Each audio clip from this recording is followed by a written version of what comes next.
So I'm Chandima Cooray. I work as the Chief Process Officer for Hemas Holdings PLC in Sri Lanka.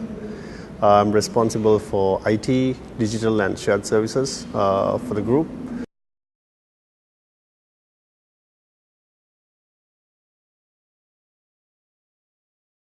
So the midlife crisis that I was talking about in a shared services context is to do with actually, the business environment keeps changing, the business changes so rapidly.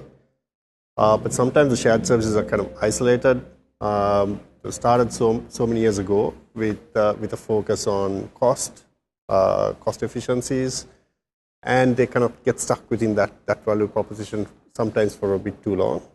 And then they lose on the opportunities that the growth in the business, the changes in the business actually offers them, and also meeting the kind of the changing expectations from the business, because maybe after 4 or 5 years, the cost advantage is forgotten by everyone. It's the normal, it's a given, and everyone kind of demands a lot more from the shared services. So some shared services kind of recognize that proactively and act.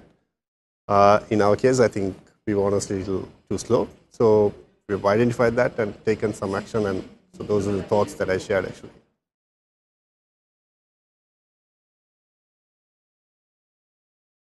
Yeah, so I think one of the biggest achievements we had last year from a shared services perspective is actually being part of a bigger transformation in our IT platform. So we've been with SAP for a long time, but we felt it's time that we take another step. And we went into what's called HEC, or HANA Enterprise Cloud. So all this time we were managing SAP internally with our own infrastructure.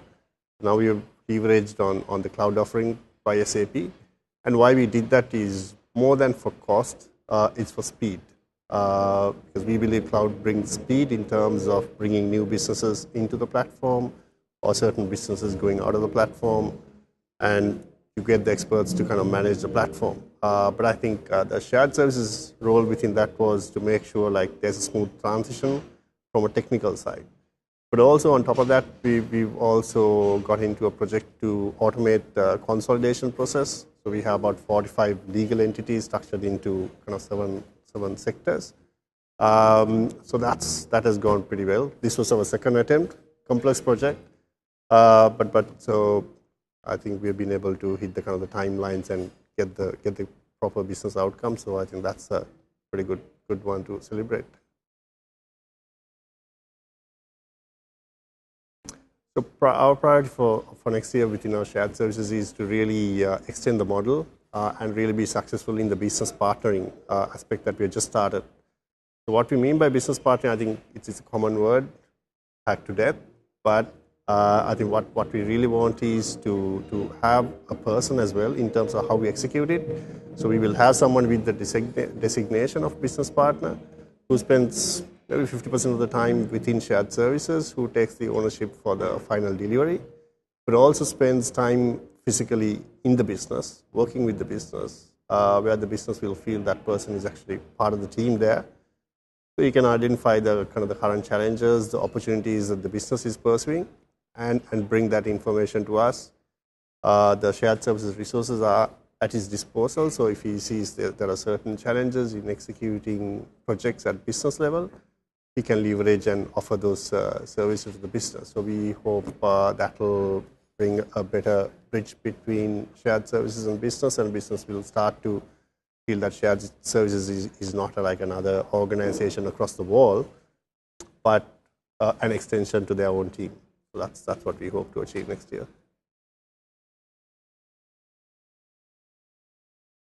So in my view, the next big thing for shared services would be analytics. I think we've been talking about analytics for the last 2 years, but it's really focusing analytics towards achieving certain business outcomes and be an enabler in the organization's kind of difficult journey in making sense out of this whole business intelligence analytics area. I think shared services are really well positioned to do this because we deal with all the data.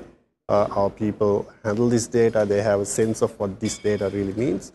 And I think if we equip them with the right tools, skill them with the right analytics, but also bring some analysts in, you can really deliver some good business outcomes for the businesses. So in terms of automation, what we are taking is really baby steps. And this did not really come through a major initiative to say, look, let's do automation.